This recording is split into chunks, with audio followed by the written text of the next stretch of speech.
But of course. So nice to meet you after seeing you on Instagram, LinkedIn, everything.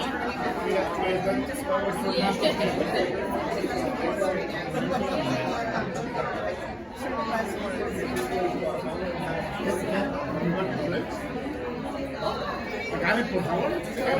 No, no, no, no, no, por favor.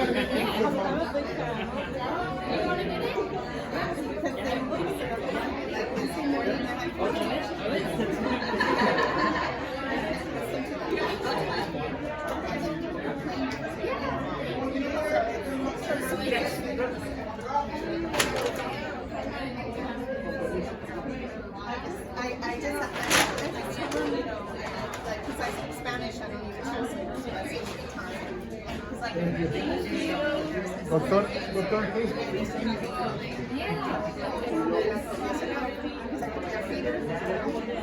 I'm like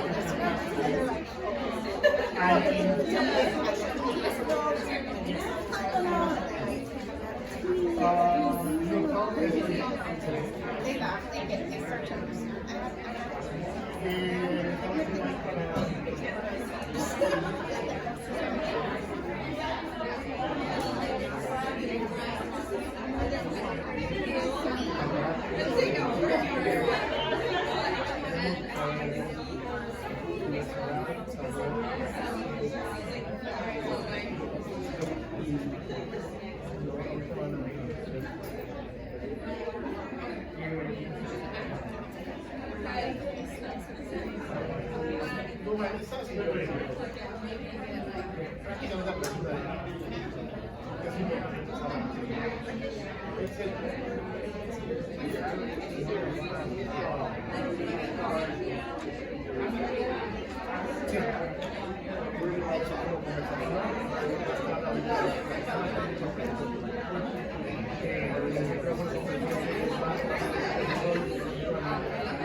Como en 2 minutitos. ¿Cómo ahorita lo que? Doctora, realmente es un placer tenerla aquí. ¿Por qué estás hablando de esta historia?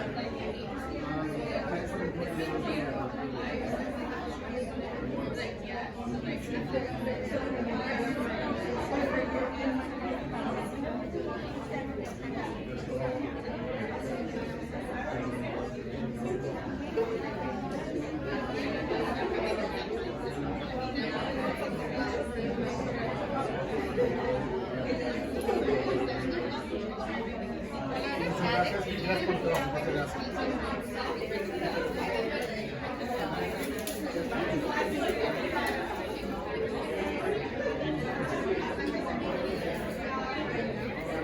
Otro ángulo.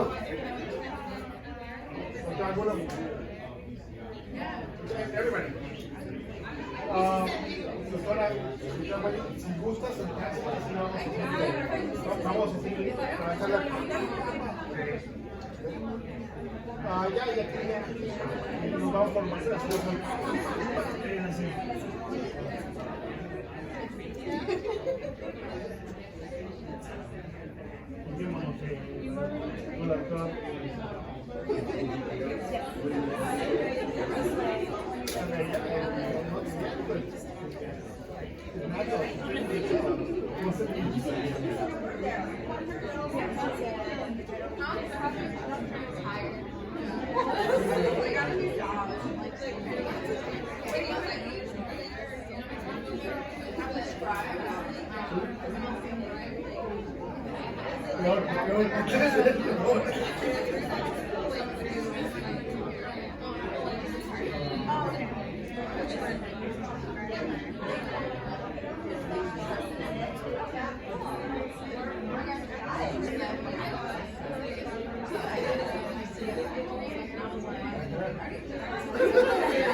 Cuando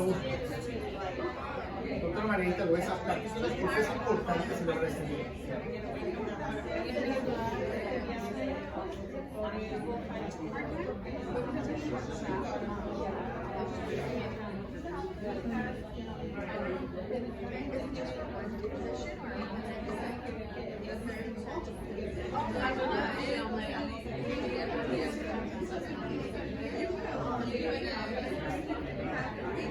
Muchas gracias, doctor. Y aquí estamos completamente receptivos y me gusta mucho que esta es la comunidad para la comunidad y muchas de las publicaciones cada día.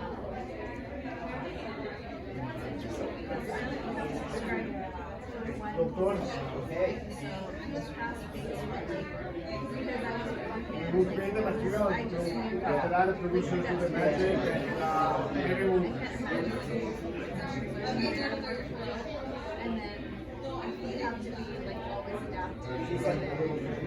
Ah, completely.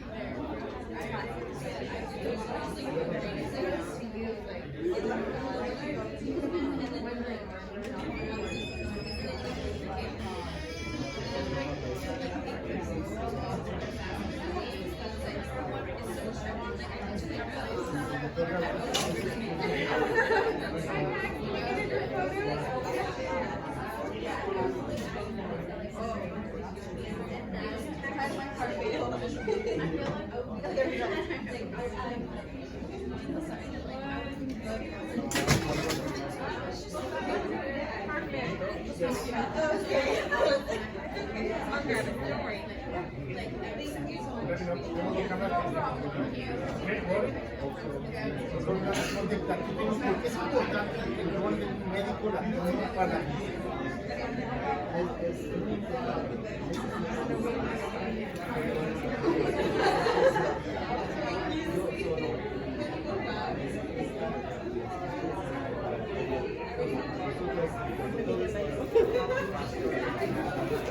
muchas gracias por lo que hace, porque realmente muy poco se desarrolla realmente es importante una cara conocida que nos da respeto y mucho amor. Muchas gracias.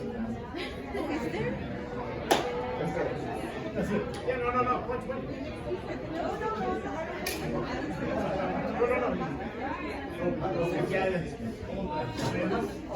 Doctor Angulo.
importante de estar ahí representando.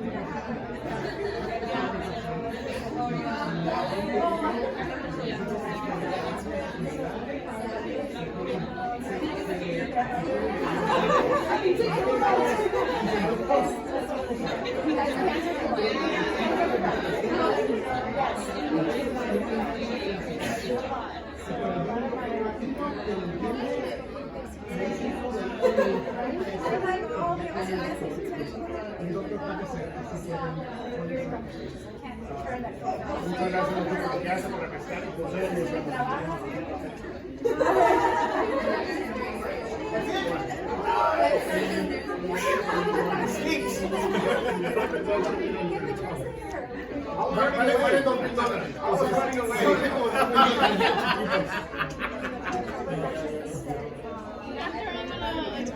Great to see you too. Oh my God, thank you for coming. Thank you for inviting us. We need to do more events. I need to know how everything's going, how you're doing, how you're feeling, how we can help, how we can assist. You know, all that. I really do. I mean, you know, I know that there's a, you know, there's a big team.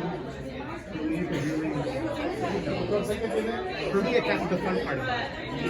And they kind of go into the process. And I want to be invited. I want to be at least considered to the invitation of my club ceremony for everybody that gets in. So I just went to a white club ceremony for 3 of my students in Riverside, UC Riverside. It's an honor. Like I was thinking, like, oh my God, you know, you only get like a few tickets, right?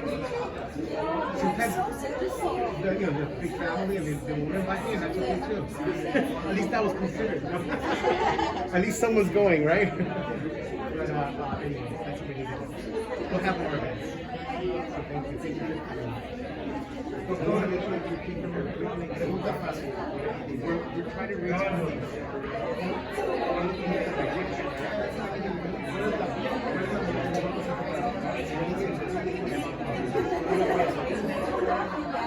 Yo creo que aquí está otra vez por todos los que nos ha compartido la parte de la historia, pero realmente es un mensaje para que yo participe aquí en los comunicados latinas que representan.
Familia, we're going to be starting soon.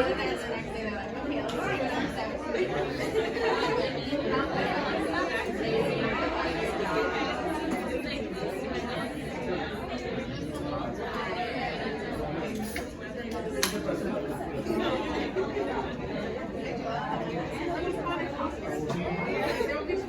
representative doctors in the to join us to the floor. This is actually the first. This is actually the first. 1, 2, 3, 4, 5. 1, 2, 3. Para bailar la bamba. Para bailar la bamba se necesita una poca de gracia. Una poca de gracia. Y no canta. Para arriba y para arriba.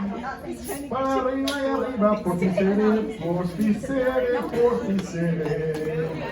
Baila la bamba, baila la bamba, baila la bamba. Okay, voy a mover aquí rápidamente estos tubitos.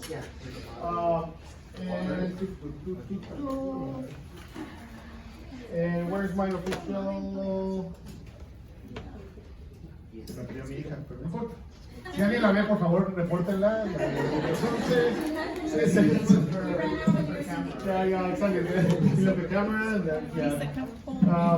Familia, right now, thank you so much for the initial part of this conversation.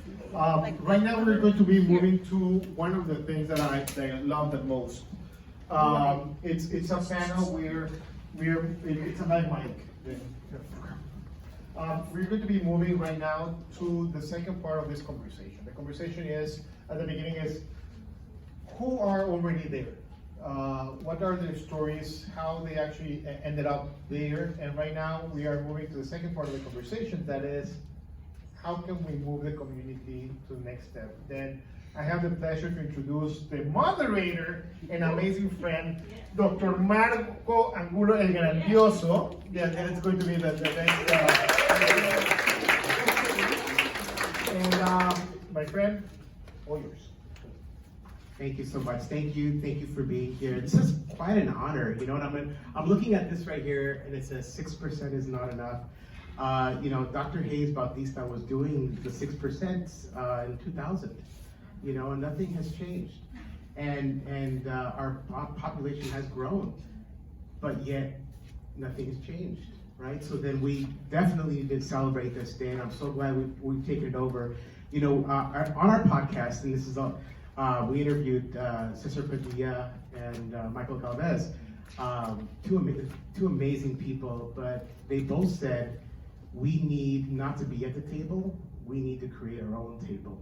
And I was like, whoa, that was an aha moment for me. And I was like, okay, let's do this. If we're gonna create our own table, get our own lawyers. He even said, National Lawyers, Latino Lawyer Day, you know? So, but something needs to be done because it's not getting done in medical schools. It's not getting done in our academia, right? So with that being said, you've already met our amazing panelists. And for me, I'm humbled to be here because my goodness, I'm like, there's just amazing. You're gonna meet them a little bit more, but I wanted to go ahead and pose a couple of questions to our panelists, and then after, if we have enough time, we can go ahead and take some questions from the crowd. If that's okay. So, Dr. Girón, if it's okay with you, here's your question. In the United States, the Latinx population is 19%, reaching as high as 50% in California, with projections to significantly increase. With only 6% Latinx physicians in the workforce today, in your own words, can you talk about why we should care? I mean, two big categories like in my head that pop up. You know, it's a social justice issue and it's a health disparities issue. So number one, when we're not represented, right? When we don't have enough Latino physicians, those Latino patients may not be getting the right care, like the appropriate care they should be getting, the culturally appropriate care. And the social justice issue is not allowing you guys a seat at the table, not allowing you guys the opportunity to educate yourself and to pursue your dreams. You know, and there's a time where this country was actively excluding people of color from higher institutions. You know, you can look at the history of UCLA. Like there were sit-ins, there were hunger strikes to just allow us to be able to go. I don't know if you guys remember this movie called Walkout that talked about the East LA high school walkouts. You know, right after that movement of high school Chicano students, admissions into the UCs jumped up, you know, from students of color. So there was a movement back then to increase, you know, the representation of people of color at these higher institutions. The fact that it's still 6% is an insult to me. You know, the fact that the med school institutions have not listened, the AAMC and the individual medical schools have not listened, you know, because the talent is there. The talent is you guys. I mean, I got turned away. I applied to 26 medical schools and did not get in. Did that mean that I was not adequate, that I wasn't smart enough, that I wasn't good enough? I mean, if you talk to my patients today, you know, they're happy with the care that I provide, you know, and I have the numbers to show my A1C rates. You know, I had my diabetes care manager from Kaiser Permanente come meet with me, and she's like, hey, your numbers are reversed from everyone else in the clinic. Your diabetes numbers with Latinos are excellent, but with whites, they're horrible. And then I'm like, oh my God, is that reverse racism? Like, I'm not like seeing, you know, someone who's not Latino and not providing care, but, you know, it just, you know, and then she was asking, like, what are you doing? I'm just showing up to work, and I can speak the language, I can understand, you know, what are some of the barriers, because I lived with them. I saw my mom deal with diabetes when I was in high school. I understood that she didn't have access to healthy foods, you know, green spaces, all of that stuff. And so I understand the challenges, and that's why it's important for me to be a physician in that room. And as far as health disparities wise, in my own little micro world, I'm closing that gap with that population of patients. So, you know, to just end with my answer, you know, it's a social justice issue. You guys deserve to be there. You need to be there, and the institutions need to let you in and stop turning you guys away. And number two, it's a health disparities issue. Thank you, Dr. Giron. I saw Dr. Montes, her hand was up. If you want to continue that conversation. Right, I totally agree. I want to bring the Latina perspective as well. 2.4% of Latina physicians is not enough. We suffer racism, sexism, classism, colorism. We suffer employers not hiring Latinas because of these false beliefs about work ethic and ability to carry their load. These are false beliefs that we have to bust. And so representation is very important. And it's important in many ways. It matters, it saves lives, it creates legacy. In this room alone, we have 20 Latinas sitting in the audience, okay? It's big, okay? We get out there, we make time to nurture ourselves and our families. We know the work that we're putting in now is going to pay off for generations to come. I'm a product of that. I also want everyone to know that Latina physicians are young. They are our future. They're a medium age of 40. In this country, we are a country of immigrants, right? We belong, we created this, we built the railroads here, I can say that. And we also, our Latina physicians, are a high proportion likelihood to be immigrants themselves. 40% of Latina physicians have a status of immigration, being first gen, okay? So this is something that is doable. We can bring this number up, and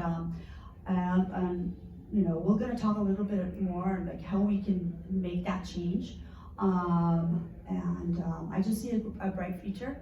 I'm disappointed, hurt, angry as well, but I also see that's part of my grit, is the hope I see, and I just, like I told you before, just putting in my the values that I have towards action, and I think this is part of why, that what sustains me. And so, yeah, I just wanted to bring that up to remind ourselves that Latinas, our physician workforce is usually bilingual, usually naturalized, and come from immigration. So we are creating community, and we want you to join us. So.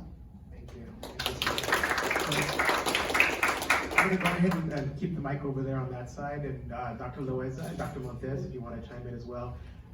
This was, Dr. Hito had mentioned for the past 40 years that the AAMC and medical schools have been investing lots of time and effort into recruiting Latinx physicians with minimal results.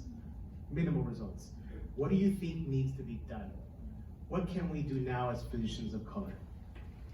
I think one of the things that needs to be done is physicians of color need to go back to their medical school and ask for the numbers of admissions, ask to be on the committees that admit people, and ask, how is it done? What are you doing? What is your criteria? Like, you can go to your med school, I could go to UCSD and say, hey, how many Latinas are here? How many Latinos? What is your admission criteria? What is your admission faculty look like? What are you doing? Because a lot of students apply, and I always hear this myth that Latinos don't want to be doctors, which is ridiculous. And I've heard that even like on Spanish language news. And so there's a computer that filters people out by MCAT and GPA. And so maybe we need to change the way we review applications and have a holistic review. And I have been on admissions for the past 12 years. It's volunteer work, it's my free time, but it's what I'm very, determined to do.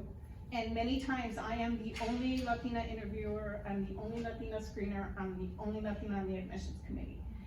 But I ask questions, I stick out, I have once said, no one with this MCAT score could become a doctor, and I'm like, I'm right here on proof, and I'm like, that's not true. And so I think that that's one of the things that we need to do, and unfortunately, as faculty of color, we have minority tax, and we have more to do. We have to work harder and take on extra projects, and it's difficult, but I think that we need to go to our schools and ask about the numbers, ask about the criteria, and get involved and volunteer on those admissions committees. You mentioned minority tax. Has everybody heard about minority tax? You want to explain it a little bit for those that haven't? Just that the burden of anything that falls under a person of color comes to you, and you have to explain everything. And so, they might say, why doesn't this person, or, I remember being on rounding when I was at UCSD at the hospital, and they were talking about Mexican people, and they were talking poorly about them. And I was like, hello, you guys, I'm Mexican. I was like, we need to stop. And they're like, you're different. And I'm like, oh, no. I go, I am no different than them. And I go, you guys are wrong what you're saying. So it's like, it always falls on you anytime anything has to do with, Spanish speaking people, persons of color, it's your burden. And it's difficult, and that's what I call minority tax. And it's also your pain, and no one's paying you for the work. No one's paying me for my expertise. I don't get an extra bonus because I speak Spanish. I don't get an extra bonus because I have the highest show rate. My patients don't miss their appointments, and I have, I'm the most productive. I don't get extra. So that's what I'm talking about, minority tax. Absolutely. Thank you so much. Yeah. Can you read the question again? Absolutely. So for the past 40 years, the AAMC and medical schools have been investing lots of time and effort into recruiting Latinx physicians, and there are minimal results. What do you think needs to be done, and what can we do now as physicians of color? Okay. So as you see, I sit here with a folder, a binder, a sketchbook, my colorful pens, my index cards. Why? Because I'm always a student. I am just like you. And let me tell you, AAMC, I don't like to talk about acronyms. It's the American Association of Medical Colleges, right? Yeah, sorry, I forgot the S. It's 150 years old. That's when this whole shebang started, okay? And it is the group that laid out, oh, how's medical school supposed to be run? Oh, 2 years here, 2 years clinical. Oh, you're gonna need an MCAT. Oh, that was them, okay? And it continues to be up and down relationship with communities of color, okay? And right now, honestly, I think we're on an up. Okay, we have been on a down, and there has been no consistency in our advancement. When we say we're stagnant, it is so true. But we do have an opportunity right now to kind of bank on our strengths, okay? And it comes on the backs of our community in regards to the terrible epidemic that hit us hard. But medical schools are starting to come to terms. I mean, honestly, it's probably been about 10 really honest years that the work has been going on at AAMC. Dr. Acosta doing a wonderful work in the diversity work there and really waking up the entire gentlemen's club, and probably 20 years, I would say. But the last 10 years has been, something where I think they're starting to hear our voice. So, and I really believe in the last 2 years, there's been an uptick. We've had a huge increase in applications through COVID from our community. I'm speaking about you all. And the schools are showing us a little crack in the door. So we had a 24% increase in Black medical students into our country's medical schools. So 27% bump in this last year, which is amazing. We have never seen that before, okay? Latinos, we got a 7.1% bump in matriculating to med school. That's good, okay? That is still good. I want it to be better. I'm very selfish. But I think that we need to do a few things. Number one is look to ourselves and put ourselves in a successful position doing these pipeline, post-bac, this internship program, programs across the country. We got to take it into our own hands, okay? Find mentors, okay? We'll talk a little bit about more of that later. Number two, we need to get, and you all are from there, and the panelists are too, get back into those community college spaces. We have huge numbers.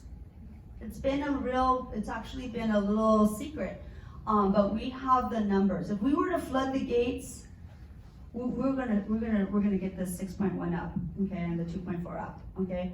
But we have to not lose them. We are losing a lot of our students. You all haven't been lost. You have found yourselves.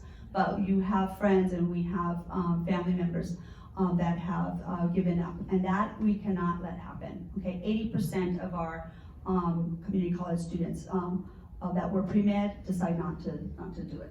Okay, 80%, it's a huge number for us. So I think if we start looking at that in regards to getting advisors, showing them the door, or putting more people in place, I think is one way that we can increase our numbers. The other thing is, as I took my notes, it's pages long, is take advantage again. Our GPAs and our MCATs, to me, it's redlining. I'm sorry, I just feel that way, and other people disagree. But this country redlines our students of color with GPAs and MCATs. So to me, that's got to go. But that's not going to happen. But what I can tell you is that don't believe the hype. You can get into medical school with the score. Maybe we'll talk about that later. But 502, 503.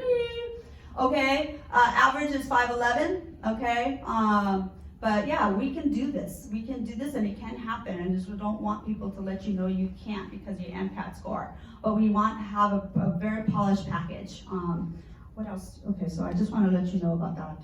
And that's historic, okay? It's historically, this stuff that I'm talking about, I talked to the original gangster, Dr. Bob Montoya, about the trends. And this is what a man of 50 years, doing 40 years of looking at data has told me, that this is the time to go for it. He's very hopeful in all his years of fighting racism, and this is a good year. You guys are in a good space, but we got to do our work. Thank you so much. Really appreciate your words. This question is for Dr. Hernandez and Dr. Ruggieri. Can you discuss your experience with Latinx patients and the importance of having Latinx representation? Yes, I'll start. So, as you heard, I'm a cardiac anesthesiologist. You know, we've been talking about this 6% issue. And you know, a lot of you, as you're applying to med school or your mentors are talking to people, oh yes, we need Latino physicians on the front lines. We need you out there in the community. And you know, you hear that a lot, and you know, I personally sort of always had a lot of guilt about it because I knew from the beginning that I would probably end up in a specialty that's kind of far removed from the front lines or the community. But that doesn't make it any less important because, first of all, as Dr. Bautista-Hayes says, you have to follow your own passion and you have to be true to yourself. And you're going to be good and represent your community in any sector. But the sad reality is, as you move into the specialties or you move into the hierarchy, our representation diminishes and becomes smaller and smaller. So we actually need to be everywhere. Unfortunately, you know, cardiovascular disease is the primary killer of Latinos. Okay, it's not cancer, it's not, you know, this, it's not that, it's not even COVID directly. It's cardiovascular disease. So every day I see the end result of a poor healthcare system that sort of neglects Latinos, and it just makes me sad. You know, I work at Kaiser Permanente. 45% of our 4.5 million members here in Southern California are Latino. 6% of our doctors are Latino. So that's a huge mismatch. And then when you get into my area, cardiology, cardiac surgery, cardiac anesthesiology, it's like 0.01%. Like it's nothing. What that means is that if you don't have people like me and people who understand our culture, our diversidad, you know, where we come from, no one's going to address the issue. The research is about white men. The research is, or the discussion is about white men. It's just begun to include women, like in general, you know, in the last five to 8 years. So it's really important that we're there at the table, and I really want to stress that it's important for you to be true to yourself. Now, you know, Dr. Bautista-Hayes also talked about something, you know, I agree, it's important that we have our own table, but it's also important that we get, you know, a seat at the table, at the big table, because we don't want to remain segregated and marginalized. I'm part of the American Society of Anesthesiologists, and when you look at the picture of our board of directors, it's 15 white, gray-haired men. Like, the optics are clear. They don't really have a pipeline in place for women. They don't have a pipeline in place for persons of color, blacks, Latinos, LGBTQ people, nothing. So we have to use our voice collectively. And you know, it's funny, you see a lot of these logos and everything. So a lot of that comes from peer pressure. You know, and I go to the American Society of Anesthesiologists and say, you know, California Society of Anesthesiologists signed on, so what's your problem? You know, or American Medical Association has now signed on, like, what's your problem? And you almost have to exert peer pressure. So I just want to say, you know, our place is to be everywhere. And you know, I wish that we could be 30% representation, because that's kind of what it really needs to be. That's the dream. I do want to respond, just one question is, you know, once you get into medical school, you really have to stick together and help one another. Because you can't do it alone, we can't do it alone. So you have friends, you have people out there. So I'm gonna move away a little bit from the data and tell you like real life situations where we need you. I can only speak for the emergency room because that's what I know. I can also speak for the jail. Family members, friends, or enemies at the jail. But in the emergency room, right, we see stroke, we see diabetes, we see trauma, we see everything. We see kids, we see abuelitos, we see newborns, the whole thing. So I'll give you real life examples. For example, a husband brings in the wife saying, "Está borracha." She's having a stroke, right? She's having slurred speech. Señor, no está borracha, right? There's important to have somebody there to communicate that message that his wife is not drunk, she's having a stroke. What is a stroke? Like the whole thing, right? I had another patient who was in the ED for the 3rd time for a really dangerous arrhythmia, right? Her heart was going like 220 a minute. The heart cannot sustain, right, that rhythm for so long. and the chart said patient refuses the procedure. She really needed a simple procedure called a cardiac ablation. You just like burn a little tissue in the heart, fixed. It's really easy. And she was scared and she didn't know what it was. And so the chart says patient refuses the procedure, so she's gonna continue calling paramedics every time she feels these palpitations, she can't breathe, she has chest pain. She calls the medics, we give her a medication that helps her temporarily. She goes home, it happens again until one day she will die, right? So spending 5 extra minutes with her, saying, you know, this is really dangerous, this is a common procedure, we do it all the time. My dad had it done 6 months ago, he feels amazing now, right? You know, he stayed for a day in the hospital, he was, you know, in recovery, he goes home, he is now a different man, right? He doesn't feel tired all the time.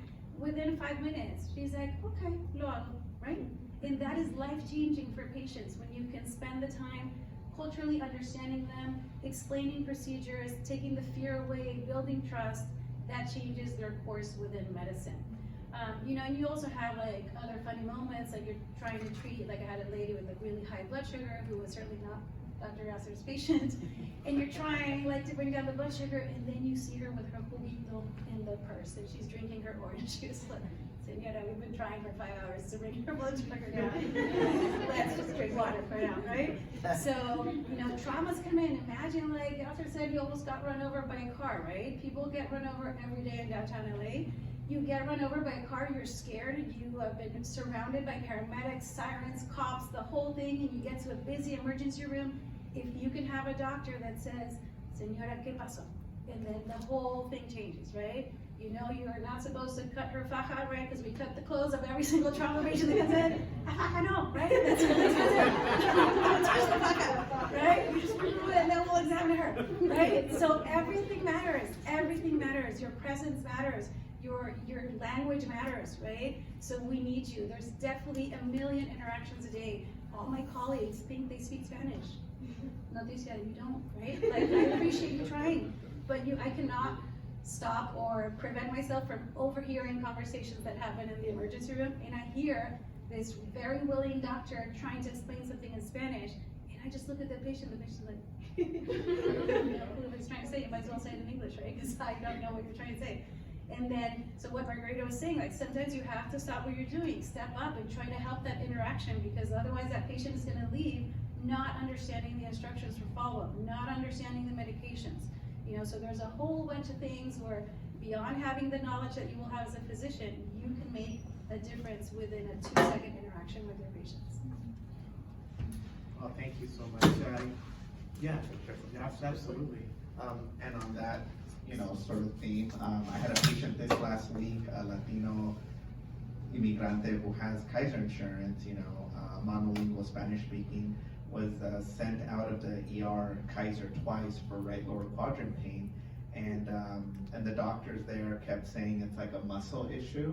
So he comes to see me in the clinic, and I'm like, no, look, Bernie's point positive, obturator sign positive. It's a certain move you do to diagnose appendicitis. I'm like, this guy is not having musculoskeletal pain. It's not back pain, you know, and he's been struggling for the last sort of week and a half with pretty severe pain. He got sent out with a narcotic pain medication to just control his pain. And I called the ER doctor. The ER doctor's like, nah, it's not appendicitis, you know, and like just having to like make the case, and you know, and just understanding, like, had this man, you know, not been a Latino immigrant, would he have been listened to? Would it have taken 3 ER visits to diagnose his condition? I got home that night and I see he's in the operating room. They're taking out his appendix, you know, and so little things like that happen. And a lot of times I find myself advocating for Latino patients. I'm advocating that they be admitted to the hospital, and I'm sure that you've done that too. You're like,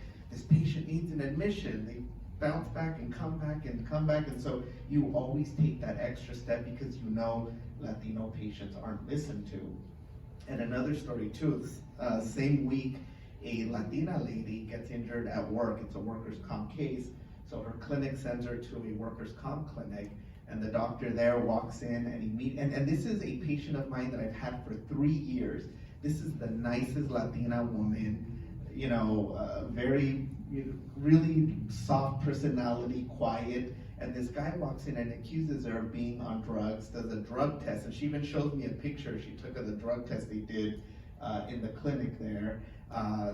Starts ranting off how Latinos come to this country and they file false disability claims, and that's the reason the economy's bad, and just makes her feel, and I'm fuming at this point, I'm like shaking, and even though I have other patients waiting, I'm like, who is this doctor? She's like, I don't know, he threw his card at me. He like threw her card at, and I'm on Google Maps. I'm like, where was this clinic? And I'm literally like, I don't care, I have other patients to see Google Maps. She's like, está ahí por la Fairview y la Harbor. I was like, okay, señora, aquí no hay clínica porque estoy poniendo en el Google y no sale clínica. She's like, oh, no, está más ahí por la Standard. I was like, searching occupational medicine, urgent care, and I finally find the clinic, and I call myself, and I get the doctor's name. She has the date she was seeing. I speak to the clinic manager there because she's afraid. She's in tears. In my office, it was a very traumatic experience for her, and so I basically connect her for her to be able to file a complaint. Give her the phone number to the Medical Board of California as well, because it's her right, if she feels discriminated, to file a complaint with the medical board. And I let that clinic director know that I was providing the patient with the Medical Board of California phone number. But it's these things that you just see the injustice, and all of us have millions of stories of Latino patients being treated absolutely horribly, And again, we all probably have stories where we've done things like that, taking the extra mile, the extra step to help our patients out. And again, that's why we need all of you. And 6% is not enough. Well, thank you so much. Well, for that deserves a round of applause, please.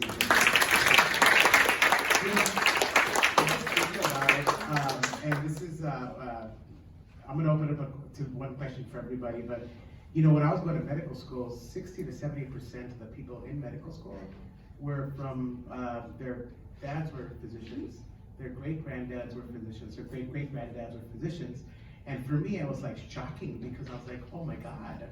I mean, and when I went to go park my beat-up Toyota that was with the students next to a Mercedes, next to a, and I'm thinking okay, now what do I get myself into? But then when you go to a clinic and you go to the community that I wanted to work, I felt that was my superpower. I felt like I was home. This is here. Let me show you how to do this here. So that's something that I share with my classmates and said, come to this. But all your answers made me think about that. The second to last question is, what does National Latina Physician Day mean to you, and why is it important? And this is going to be for anybody that wants to answer. So I just finished talking a lot, so pass the mic. I think it's important, obviously, because of all the reasons we've talked about already, but I think motivating your cousin, your neighbor, your colleagues, your fellow students, between all of you, you have to push each other. So every single kid that comes into my emergency room, as a patient or not, maybe they come with their mom because their mom is sick, I ask all of them, what are you gonna be when you grow up? Oh, maybe, and so sometimes I say, I want to be a nurse. And I'm like, okay, maybe you want to be a doctor too, right? So just plant that seed in their head. And it starts when they're very young, so whatever environment you're in, you take it as a responsibility. You are responsible for planting that seed into the future generation. Thank you. I'll say a quick one. Yeah, National Latino Physician Day is important to me because I think it's time for us to come out of the shadows. I mean, frankly, it's just, humiliating that we sort of live in the shadows when we occupy such a major space here in America and around the world. And so I'm really proud. I don't know if you guys know this, but Dr. Cesar Padilla, one of the co-founders, he was one of my anesthesiology residents at Cedars-Sinai. So he was one of my mentees, and I was one of his mentors. And it makes me so proud to see him go out into the world, and he's a change agent. So don't be silent. Let your voice be heard, and one day it will be 30%. Hopefully. So it's important to me for many reasons, but I think being a Latina physician means so much to my community and my family, and being a leader. And I know that I've changed the trajectory just even of my own family. So my niece went to Stanford, and my niece went to Santa Cruz, and then my nephew's at UC Santa Cruz. My son's in college, and my oldest nephew finished college, and he's a fireman. And so in my family, all the grandkids are college grads or in college. And my dad never went to school, my mom never went to school, they didn't even get to go to elementary school. So I know that me going to medical school and me going to college first changed everything for my family. And I know that when my niece got to Stanford, she got an early admission, and she got in the 2% for her SAT score, and she got a letter saying that she was one of the highest among Latinos. And I still, when I told people in my clinic that my niece was going to Stanford, oh, well, that's because of affirmative action, which does not exist, right? So I know that being a Latina physician has changed my trajectory in life. It has been at times very lonely, because even though here there's a lot of us, a lot of the spaces I occupy, I'm the only one. And so sometimes it feels lonely, and it feels like impossible. But I was lucky to have Lisa in medical school with me. So we were roommates for the summer program before med school, and it's been nice to have friends and see all of you guys. And I know that you're here on a Saturday morning because you probably want to be doctors, right? And I have a school-based teen clinic where I give young girls birth control, and I ask them where they want to go to college, or and when they tell me they want to be nurses, I tell them, do you want to be in charge? Do you want people to tell you what to do, or do you want to be in charge? And they're like, I want to be in charge. And I go, then you're going to be a doctor, because it's the same classes. So just become a doctor instead. So then I signed them up for Me Mentor, and I don't know if you guys have a Me Mentor account or have been part of Me Mentor. We're founding members of Me Mentor, and we mentor mostly first generation Latinas and Latinos who are interested in health professions. And we've spent Lisa and I have spent the last 10 years working on Me Mentor, and Wendy has as well. Trying to get a message through social media and apps and creating programming to inspire and to help you apply to medical school and to make your application the best it can be, and so we can increase the number. Yeah, I mean, and I'm actually wearing the sarape when Dr. Lorez and I graduated medical school together. I took an extra year for many reasons. I struggled. I did not pass organ physiology 2 times. Okay, so we started together, but I had to repeat a year. Okay, and then I took another added year on the back end because I didn't match in pediatrics. Okay, so the journey is not going to be smooth, but when I wrote myself a letter during the time that I failed the course 2 times in a row, and I was going to bring it, but then I forgot because I brought all this other data instead. But I did write myself a letter. We need to reflect on those real big bumps, because they make you stronger, better, and wiser, and a giver. Okay. And I want to talk. I do want to address the fact in regards to medical students coming from our highest socioeconomic status population of students. It is so true. But with Mi Mentor, and with the numbers that we have, I know that we can reduce that number, because that does not reflect America, North America. It doesn't reflect our population, okay? Our communities are struggling economically. Everyone's taking a hit. Our Puerto Rican brothers and sisters are struggling and getting back, starting over.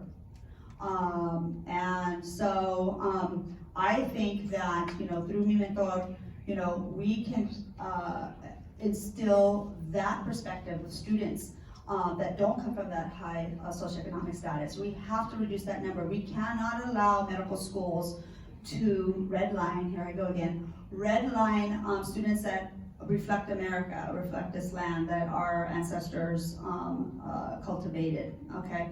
So I just feel really strongly that, that we can be that voice, you know, because representation matters, and that representation of that is perspective of how we were raised here. It needs to be brought into the graduate medical education.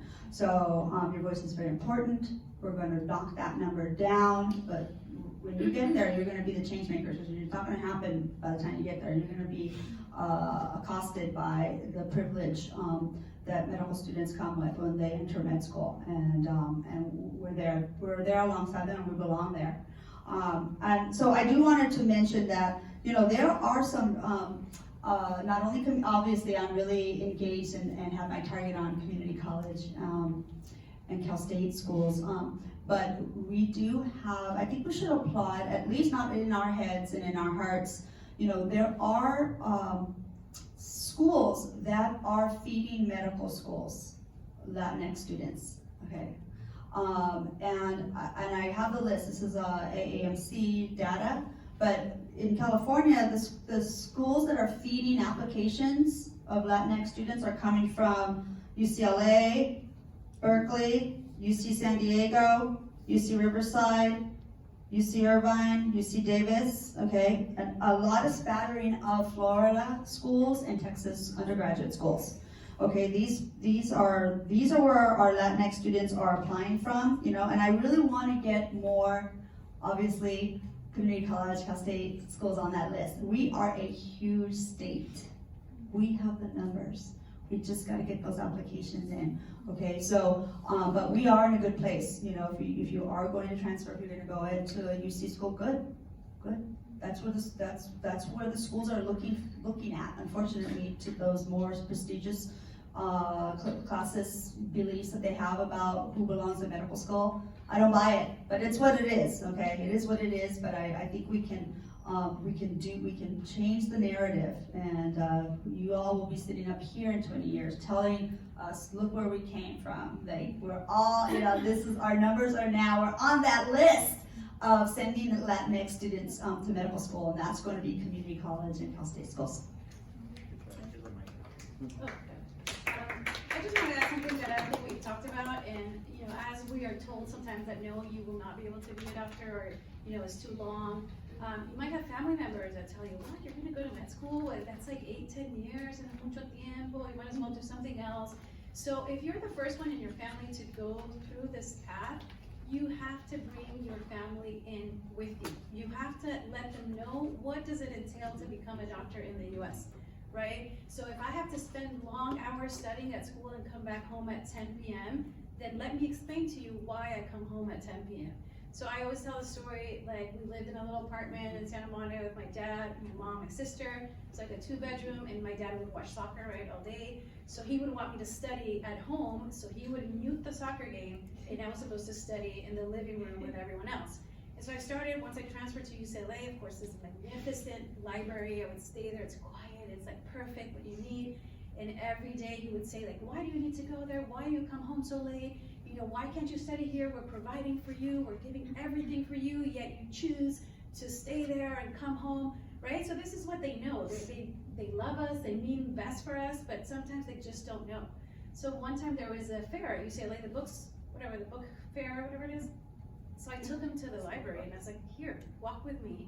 And when he walked into that library, he was silent for like 10 full seconds. And he's like, now I understand why you stay here. Right? So you have to let them know what your path is. It's, you know, this is undergrad, I have to study, I might have to miss el bautismo, el cumpleaños, el casamiento, la quinceañera, all those things you might not be present, but it's only for a short time. Like, I promise I will be there on the next baptism, I promise I will not miss the next quinceañera, but now I have to study because I have to do good in school. Right? So you might hear a lot of negatives from your family or friends that are not in college. You know, everybody loves to give advice. Like, your tio that gives you advice, and then you're a doctor? Yeah, okay, so let me get advice from a doctor, right? So they mean well, everybody means really well because it's what they know. But sometimes it's not good advice. So you have to start picking who you listen to when you are focused on your career. Thank you, Dr. Ruggieri. I appreciate that because you're answering the next question. No, this is wonderful. You'll head right into it. In the audience, we have a room filled with aspiring physicians. You should just heard some great advice right there. What advice would each of you share with the next generation of Latinx physician leaders based on everything you've learned throughout your journey? And I think Dr. Ruggieri already started it off, so anybody else would like to go?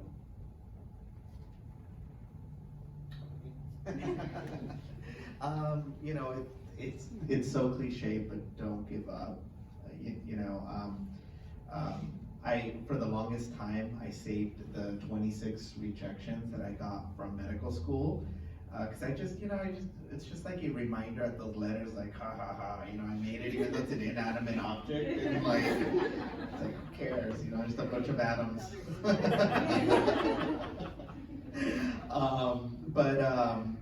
But it was hard. There was a lot of doubting. There was a lot of, exams that I didn't pass. Having to just redo things and go back to the drawing board and do it again and again and again and again.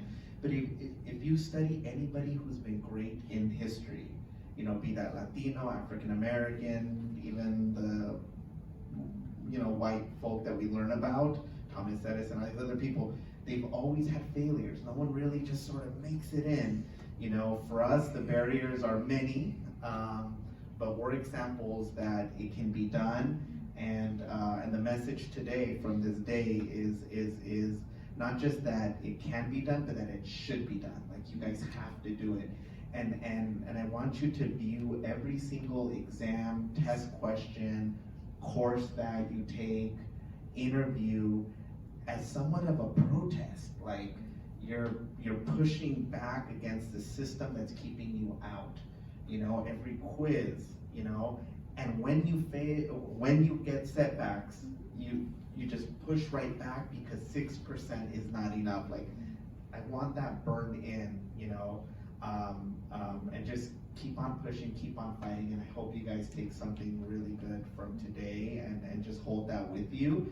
And for those of you that haven't heard the thing that I always tell students to do, that I told Dr. Angulo when we were both undergrads, is write your name out and put the degree that you want to be, whether that's MD, JD, PhD, write it on a piece of paper, because that's also a reminder of what you're working toward. I used to go around East LA College, and here I was with my pre-algebra book, because that's what I tested into. All the pre-meds had their calculus books, but I wasn't like pre-algebra. Pre-algebra. Like English 65, which is like way down from regular English, but I was writing my name out MD, because for me it was like a belief, it was like a fire that, this is where I was meant to be, and it was that I think, that allowed me to just overcome all of these barriers. Thank you. Thank you so much. I guess I'll go. I'm really glad Dr. Ruggieri brought up the fact about your family. I think for me in particular, it was really important, to have like a best friend, or, that person who was sort of going through it with me. I was going to college in New England, medical school in New England. My family was living in Texas. They were really far away. And this is back in the pre-cell phone days, so you couldn't just Skype and FaceTime and this and that. So like, I hope that all of you have a best friend, who's either close by or, somewhere you can easily communicate, who's going through the same journey, because they're going to be a big anchor for you. I think the next big thing is to sort of, find a mentor. And it doesn't have to be a doctor. It can be one of your college professors. It can be your high school teacher. It can be, a church leader, anyone who's sort of kind of going to be there and look out for you, and you can go to and kind of have these heartfelt discussions when your family doesn't understand, when you're never home, or anything like that. It's really important. It's kind of emotional for me. I think the next thing is, like she said, is find a place that you can study that is going to empower you. It's kind of funny, like, we talk about community colleges. Sometimes I think it was easier if I went through a community college and then a regular four-year college, as opposed to like the Ivy League. Because, the Ivy League brings with it all these sort of expectations and biases and sort of barriers. But I always found a place, both, at Brown and at Yale and at Boston U, I found a place to study that I felt empowered me, and I think being in sort of these libraries that have been around for hundreds of years, it made me feel like I was absorbing all this knowledge, like I was gonna make it. So find a place that empowers you. And it's different for everybody, but for me, it was kind of like all this energy from all these people was kind of coming into me. So, thank you. We're gonna pass it to me because she says she's crying. I'm like, I'm crying too, girlfriend. Yeah, I mean, we are just so happy to have you back. That's what I'm just saying. I hear the loneliness, and you found your nest in those places, and that is just so key. My pearl, and I think it's my mindset, is that, and I mentioned it before, I belong. This is my land. This is the land that we have invested 250 years towards, and I'm working in medicine, and I'm continuing that legacy. And I just think that, gosh, all of those stumbles I had. I trained in California. I was blessed. I had comunidad. Okay, I was able to get my toenails rooted into the ground here. Okay, it's very hard for Dr. Conte to go away so far. We have the numbers here, and I did feel the embrace. I really did, and I think my mindset is that it's not me. I'm not the failure. Okay, so I think a lot of self-talk really helped me out. I'm not the failure. The system is failing us. We need to create that table. We gotta build it again and invite our allies to join us in the rich culture and perspective that we have, that we are the face of America, and we are going to be over 50% of this country in your lifetime. Okay, we must bring it. Okay, and so it is a force, and I think those are my pearls. That's what I would say. This is us. This is us. I'm gonna end up with a funny story in the ER to wrap up the loneliness. There was a funny moment that nobody could share with me because nobody understood the joke, right? I was typing, going, these people stand and everything in the ER, and this drunk señor mexicano de 70 años, he's just really drunk and babbling. Next to him, there's a kid crying, there's a baby who's sick and crying. Every time the little baby cried, el señor decía, "Ha nacido un niño!" And the baby cried, "Ha nacido un niño!" And I was laughing, and there's no one laughing with me.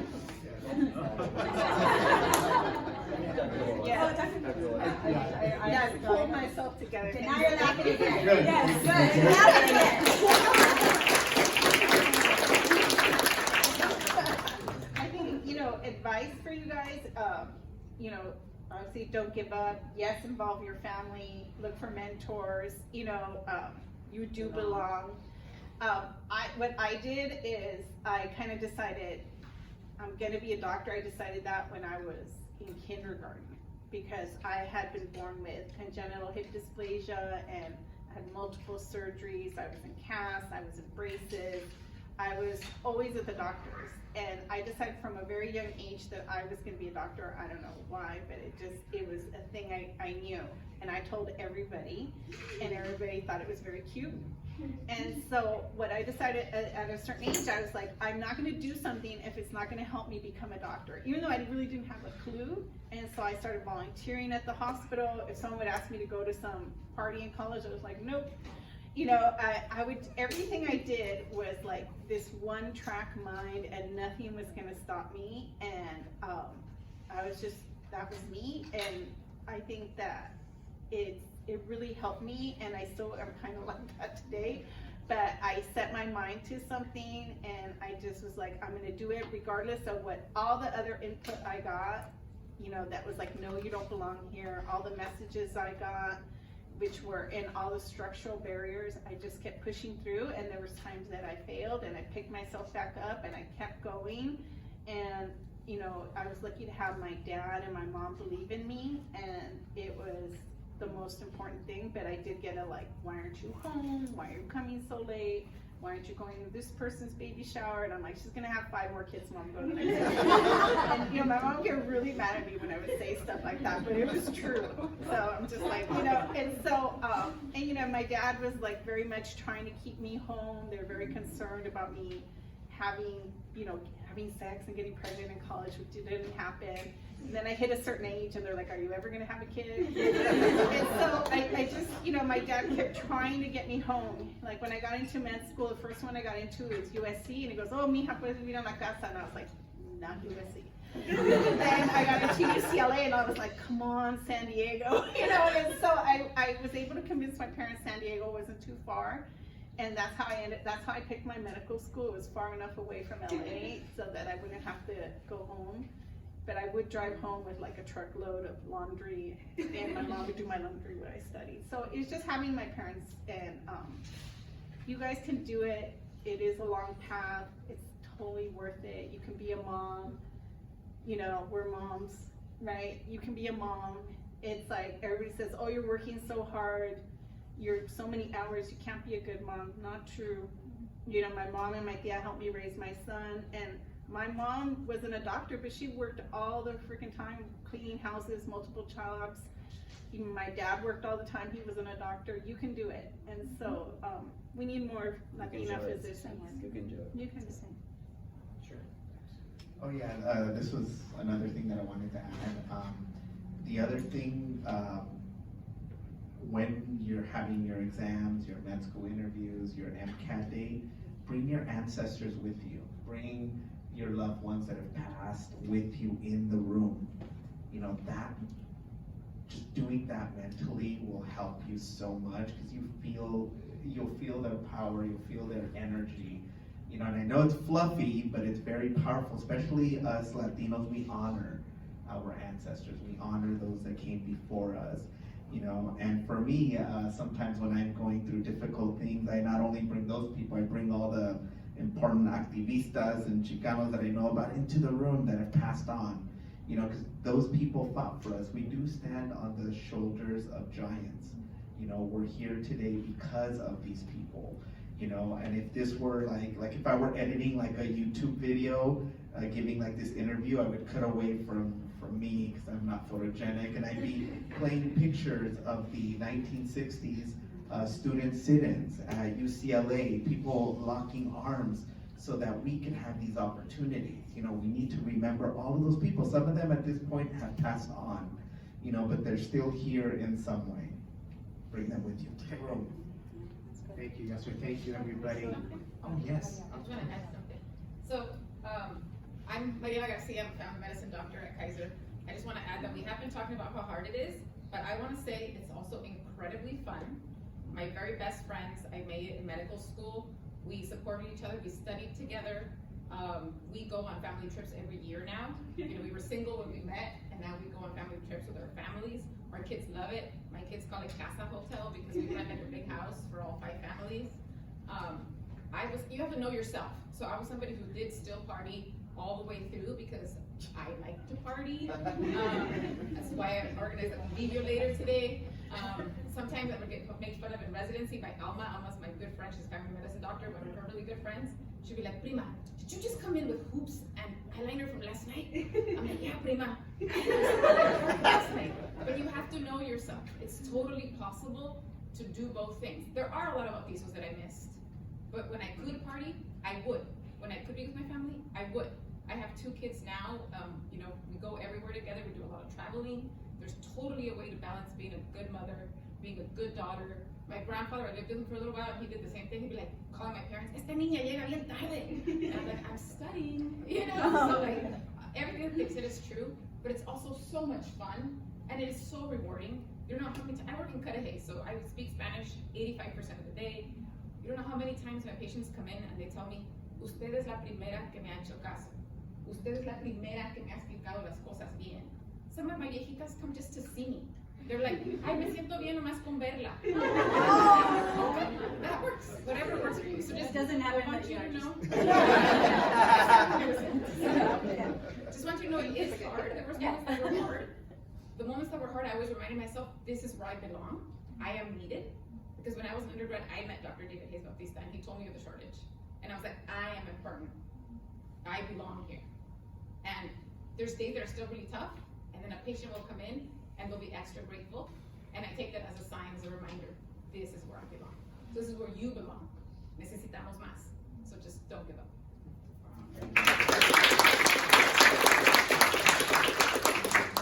You could sense this though, right? You could sense it with everybody here. Professional, we have a saying that professional is personal, right? And it's definitely personal to every single person here. And for you as well, it's personal, right? And like when you say you do take your family members, and you do, when you see a patient, you're like, how would my mom want to be treated? How would my dad want to be treated? And for us, it's really important that you know that your journey, you have all of us here for you. I wanted to take this opportunity to really thank our panel. Big round of applause for them.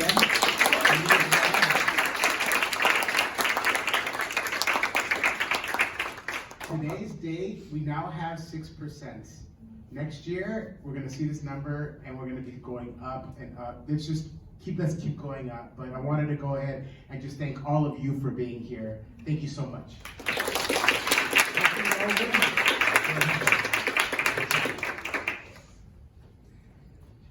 Familia, we started the day talking about where we're coming from, what actually made us be here. Right now you heard the encouragement and las palabras of powerfulness and the struggles from different things. We all have our own story. The key here is that we hear 6%. Are we ready to actually move that away from 6% to 7%, to 7.2%, to 7.8%? To the point that when we're old, we can actually say that once upon a time, can you imagine those days that we were 6%? That's a conversation that I hope that our sons and daughters will never have. I hope that when we move forward with absolutely everything that we're doing, we get the opportunity to say that it was hard, but it was fun. Thank you so much for being here. We could never done this without the colorless flavors where we're coming from. A lot of our institutions actually are trailblazers on the things that we're opening. Then the team that we have here from Altamed has been amazing from actually highlighting. You have no idea all the craziness that happened beforehand, from colorless flavors, the COVID stuff, to everything. Then I really want to thank Susie, Veronica, Eric, for everything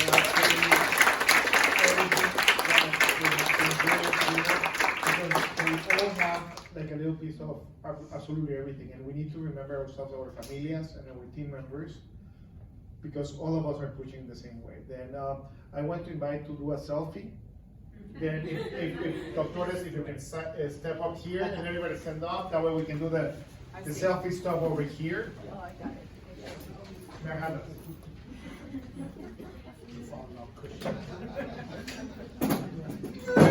Workers come, workers come. I'll tell you what urgent care now.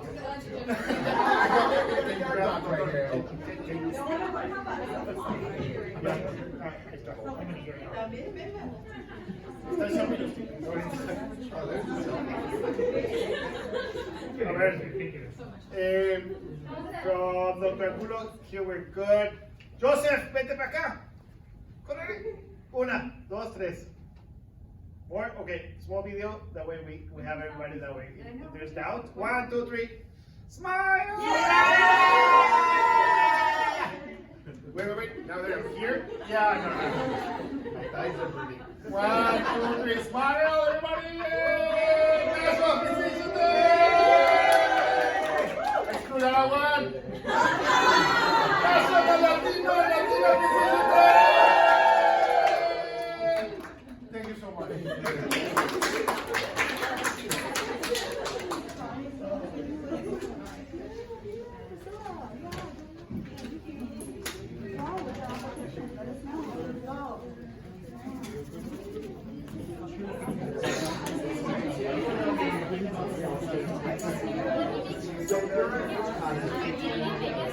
Oh, you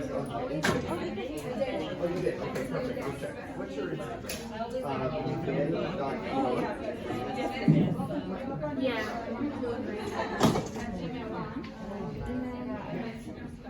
So I met Kaiser and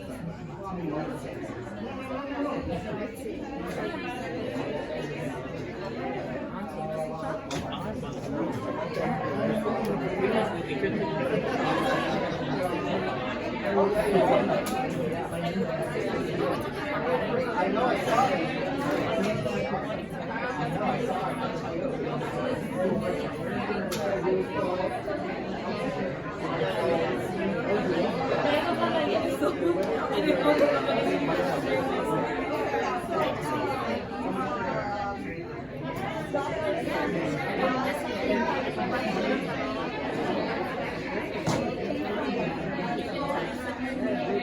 I'd love to see you.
Oh my God, they need to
No, I know what you're saying. This was actually like for Hispanic we're not. It's only easy.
And I think that's the beautiful unity.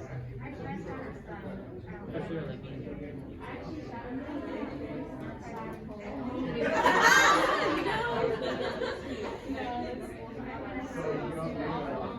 Yes, and I know I'm no, so I know how to do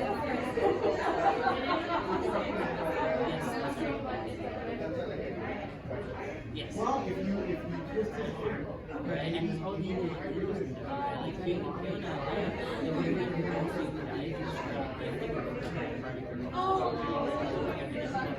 no, we got some guys in there. I mean, like, free food for poetry. Anything, let's do it. Like, it's a blessing. We'll let you order. No. We'd like to take a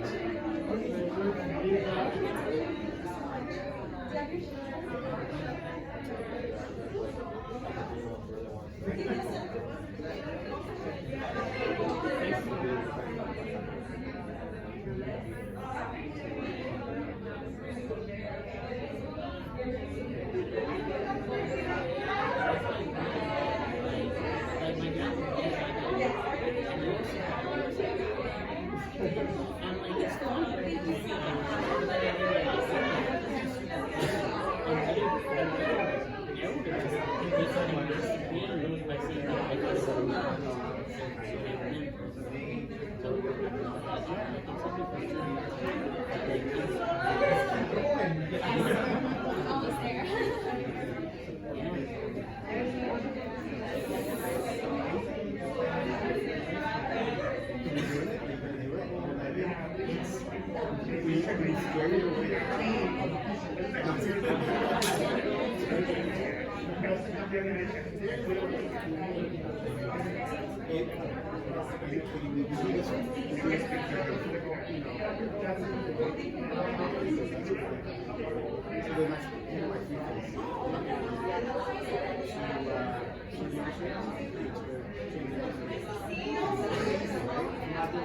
No, I'm doing the good husband, then I'm gonna do everything else.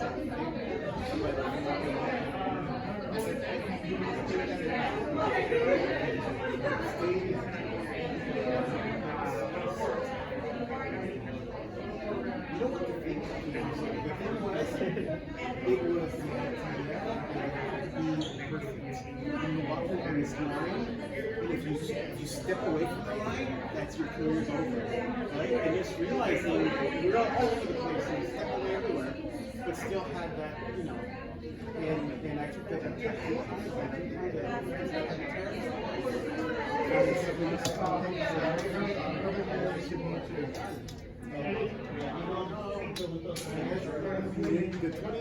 The 26 rejections, I like 29 minutes. And my wife Adam, now I have to do you, Roger, where are you buying? Yes, I'll buy it. All right. No, you, Roger. Thursdays, I'm off most Thursdays the whole day. I don't mind coming here, Anaheim. Okay. Anywhere. Thursdays, I'm off. All right. I'm serious. I'm serious. I still have the projection the 2 sentences, so, you know.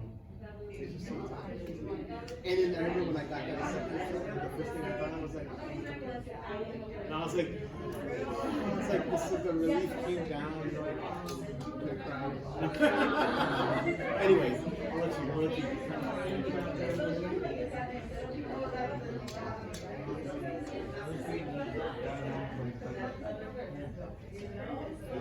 Yeah, they want to start bring out